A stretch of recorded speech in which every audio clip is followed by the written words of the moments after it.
Selamat datang di Deep Dive kita kali ini. Kita mau coba bongkar soal klasifikasi aset keuangan menurut PSAK 71 atau IFRS 9. Ini penting banget nih kalau Anda mau benar-benar ngerti laporan keuangan. Betul. Kita kan tahu ya, standar akuntansi itu suka berubah. Nah, PSAK 71 ini gantiin PSAK 55.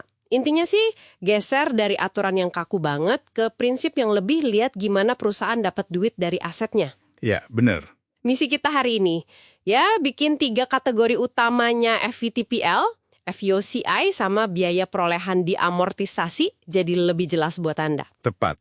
Kuncinya tuh ada di 2 tes utama ya. Yang pertama, tes model bisnis. Oke. Ini bukan soal niat sesaat aja, tapi lebih ke gimana perusahaan secara nyata ya, ngelola sekelompok aset. Tujuannya apa? Murni nagih arus kas sesuai kontrak.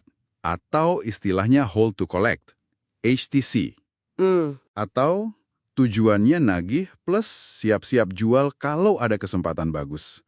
Itu hold for collection and sale, HFCS. Atau jangan-jangan model lain, misalnya aktif diperdagangin buat cari untung cepat. Jadi ini ngelihat strategi gedenya gitu ya, aktivitas nyatanya. Terus tes kedua yang katanya lebih rumit, uji SPPI itu. Nah, ya. Tes karakteristik arus kas kontraktual atau uji SPPI. SPPI itu singkatan dari Solely Payments of Principal and Interest. Oke, artinya? Pertanyaannya gini, arus kas dari aset itu isinya cuma pembayaran pokok sama bunga atas pokoknya aja, atau ada bumbu lain? Bumbu lain, maksudnya gimana tuh? Ya, kalau ada fitur lain yang signifikan ngaruh ke pembayaran. Misalnya, pembayarannya nyantol ke harga komoditas.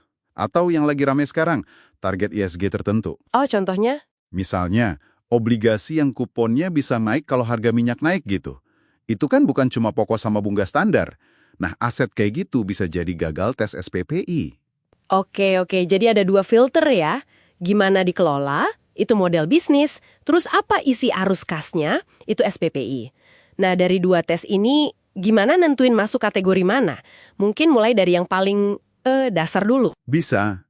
Kita mulai dari biaya perolehan diamortisasi atau amortized cost. Ini buat instrumen utang ya, kayak pinjaman atau obligasi. Syaratnya 2, model bisnisnya harus HFC, jadi tujuannya emang buat nagih aja. Dan asetnya lolos uji SPPI tadi, jadi arus kasnya cuma pokok dan bunga. Oke, terus dicatatnya gimana? Asetnya dicatat sebesar biaya awal pas dapat, terus nilainya disesuaikan pelan-pelan sepanjang umur aset, pakai metode suku bunga efektif, istilahnya diamortisasi. Nah, kalau harga obligasinya naik turun di pasar nggak langsung ngaruh ke laba rugi dong ya? Kecuali kalau ada penurunan nilai. Betul.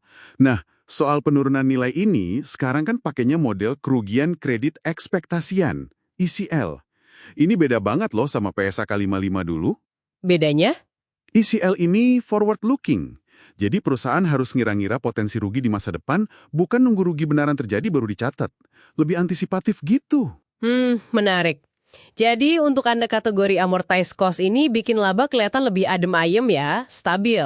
Tapi ingat, angka di neraca mungkin beda sama harga pasar. Cek juga tuh, estimasi ECL di catatan laporan keuangan, itu kasih petunjuk soal resiko kredit ke depan. Tepat sekali. Itu poin krusial soal ECL. Terus kalau aset nggak memenuhi 2 syarat tadi, gagal tes HFC atau gagal SPPI misalnya. Nah, itu kita masuk ke kategori nilai wajar melalui laba rugi atau FVTPL, Fair Value Through Profit or Loss. Ini kayak kategori sisaan gitu deh. Sisaan gimana? Ya, aset utang yang gagal salah satu tes tadi, atau aset ekuitas kayak saham yang nggak dipilih masuk FVOCI, atau memang dari awal dipegang buat trading, jual beli cepat. Atau bisa juga perusahaan sengaja milih ya, ada fair value option. Bisa juga. Kadang perusahaan milih FVTPL buat aset tertentu biar akuntansinya nggak aneh, nggak mismatch. Konsekuensinya apa nih FVTPL? Langsung kelihatan banget, semua perubahan nilai wajarnya, mau untung atau rugi, tapi belum direalisasi, itu langsung masuk ke laporan laba rugi periode itu juga. Wah, bisa bikin laba naik turun drastis dong ya, ngikutin pasar. Banget. Makanya laba bisa jadi sangat fluktuatif. Tapi bukannya itu jujur ya, nunjukin kinerja investasi saat itu. Kenapa kadang dihindari? Iya, bisa dibilang paling real time ya. Tapi volatilitas tinggi di laba rugi itu kadang dianggap jelek sama investor yang nyarinya stabilitas. Padahal, mungkin cuma fluktuasi pasar biasa. Jadi, ya trade-off antara relevansi nilai pasar sama stabilitas laba. Oke, jadi untuk Anda, FVTPL ini paling transparan soal efek pasar ke laba.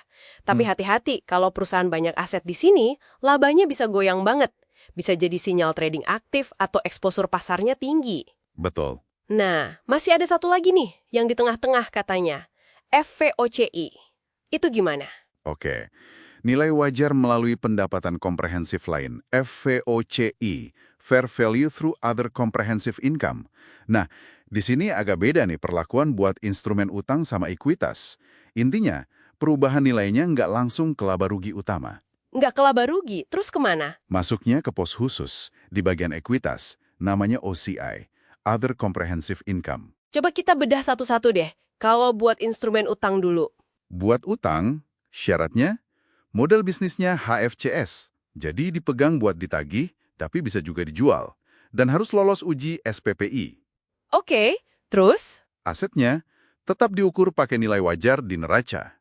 Nah, perubahan nilai wajarnya itu masuk ke OCI tadi, nggak ke laba rugi. Terus kapan masuk laba ruginya? Nanti, pas aset utangnya dijual, nah baru deh, akumulasi untung atau rugi yang udah ngumpul di OCI itu didaur ulang, istilahnya recycling, dipindahin ke laporan laba rugi.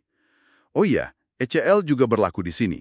Jadi untuk Anda ini kayak jalan tengah ya, nilai aset di neraca update sesuai pasar, tapi laba lebih mulus dibanding FVTPL. Tapi jangan lupa cek bagian OCI di laporan perubahan ekuitas buat lihat gambaran penuhnya.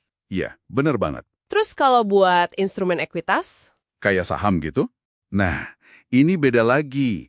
Buat investasi saham yang bukan buat diperdagangkan, perusahaan punya pilihan atau opsi buat masukin ke FVOCI. Opsi ini nggak bisa dibatalin loh ya. Oke, ada opsi. Terus perlakuan nilainya? Perubahan nilai wajarnya sama, masuk ke OCI juga. Tapi uniknya nih, khusus buat ekuitas di FVOCI ini, untung rugi yang ngumpul di OCI itu nggak akan pernah masuk ke laba rugi. Nggak pernah. Bahkan pas sahamnya dijual. Nggak pernah. Istilahnya no recycling. Jadi nggak didaur ulang ke laba rugi. Cuma bisa dipindah antar pos di dalam ekuitas aja. Wah, beda ya. Jadi, untuk Anda, opsi FVOCI buat saham ini bisa dibilang nyembunyiin volatilitas pasar saham dari laba rugi utama. Bisa jadi sinyal investasi jangka panjang, tapi perlu dicermati juga. Jangan-jangan ini nutupin kinerja investasi yang sebenarnya kurang oke. Bisa jadi interpretasinya gitu. Jelas banget dampaknya ini nih, Dek. Klasifikasi ini bukan sekedar teknis akuntansi biasa, tapi benar-benar ngubah cara kita ngelihat kesehatan finansial sama strategi perusahaan. Signifikan banget dampaknya. Persepsi investor soal risiko, soal profitabilitas, itu bisa berubah tergantung klasifikasi ini. Makanya analis perlu jeli banget baca pengungkapan di catatan laporan keuangan. Apa aja tuh yang perlu dilihat? Ya, asumsi dibalik penentuan model bisnisnya, hasil uji SPPI-nya gimana, metode nilai wajarnya pakai apa, terus perhitungan ECL yang sekarang antisipatif itu gimana asumsinya. Buat perusahaan sendiri, ini tantangan implementasi, butuh sistem yang oke dan pertimbangan matang. Oke, jadi kesimpulan buat Anda nih pas baca laporan keuangan, jangan coba fokus ke angka laba bersih di halaman depan aja ya.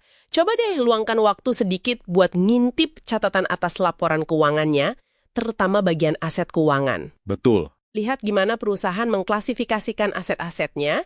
Ini bisa kasih petunjuk penting loh soal strategi mereka dan seberapa gede sih mereka kena resiko pasar.